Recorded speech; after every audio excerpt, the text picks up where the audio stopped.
Hello everybody, Grizzly Pig here. Welcome to today's episode, and we are playing Ark Survival Evolved again on the Scorched Earth map.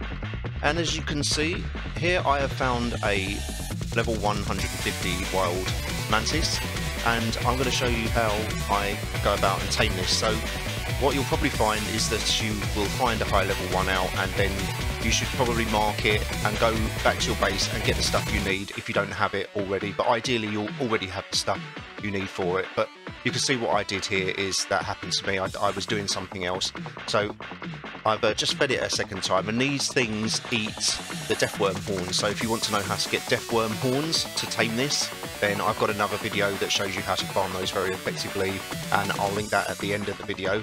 So that is a prerequisite for these. So once you've got a bunch of them, so if you're in 1 times, we're on the official network here, you will need 8 deathworm horns, I believe, for a level 150. So have at least that many. Take more, because if it goes wrong, you'll find that sometimes these can bug, and their taming effectiveness can go down to 0 again, just randomly, like if they attack a vulture, even if they're not taking damage themselves from a vulture, it will just randomly bug out. So another good idea is to take a shotgun out with you, and any vulture you see, you should shoot, because it is incredibly annoying when you get to 90% on the taming, and you're nearly 20 minutes into it and you've just wasted your whole time. So that's one thing I recommend taking, definitely. So you've got your deathworm horns, that's what the mantis is going to eat, but in order to actually approach the mantis, you're going to need 2 other things as well. One of those is going to be bug repellent, and you're going to need at least 2 of these, because you're going to have to refresh it just over halfway through the tame if it's a level 150. And you can make this in your mortar and pestle or your chem bench, very easy to make. And you're also going to need a full set of ghillie as well. So it can be primitive, but if you so wish, you can also take printed version as well, which will provide you better protection from the elements. And if you get hit by a centipede or a scorpion, don't get hit by a centipede, by the way, that's not a good idea. But you can always go back to your wyvern if there's any danger happening there. It's a very easy tame to do. Not much is going to mess this up for you other than those vultures. So the idea is that, as you can see here from what we're doing, is we're keeping behind the mantis, and it's important to stay behind him, because if you are in front of him, he can see you. You have to be quite close though for him to see you if you're in front of him, if you have the ghillie and the bug repellent. If you don't have either of these, or you just have one of them, you're not going to tame this very easily at all, if even possible. I would say it's probably not even possible. I have tried, and just make sure you have the ghillie and the bug repellent 100%. So that's all there is to it. Those 3 things, and possibly a shotgun as well, they're your main things. So now let's talk about the actual taming process. So what you want to make sure you have before you start this is the deathworm horns in your last slot in your hotbar here.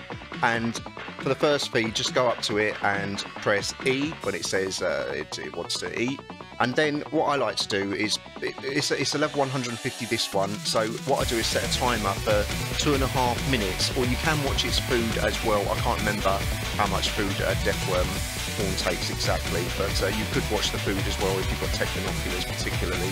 But a 2.5 minute timer for a level 150, and then wait, that's it, simply just wait until that timer is up, and then go back behind it again, and then rinse and repeat. That's all there is to it, and just make sure it doesn't see you. And it's quite, you'll get used to the movements of the mantis, because what you'll find is they move a bit and then they stop and then they turn around, and they just keep doing that. So get used to that movement, and then when it's moving, you'll know that you can get behind it, feed it, and then walk away before it turns around, because there is a chance once it makes that turn that it is going to see you.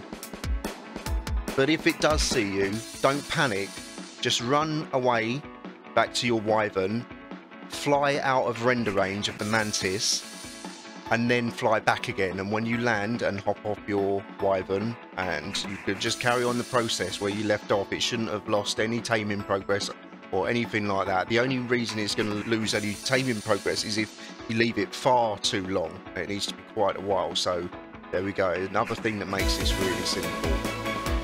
make sure you take plenty of food and make sure you take plenty of water as well, because you are going to be, if you are taming them out in the desert, there are other places to tame these. You can find mantis in the desert areas, you can find them in the scar where the wyverns are, and you can find them in the caves as well.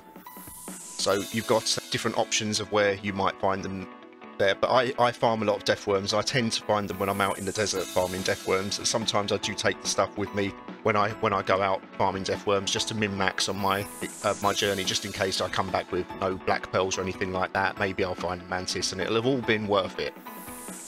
So this guy, as you can see, is halfway tamed now. It's going to take you about 20 minutes, and that's about all there is to it. It's incredibly easy to tame, and we're just going to fast forward here now, and you can see what this is like when I've tamed it. It's a pretty good one. Well, thanks for watching, guys, and if you found this video useful and helpful, please like and subscribe, and I will catch you guys next time. Bye.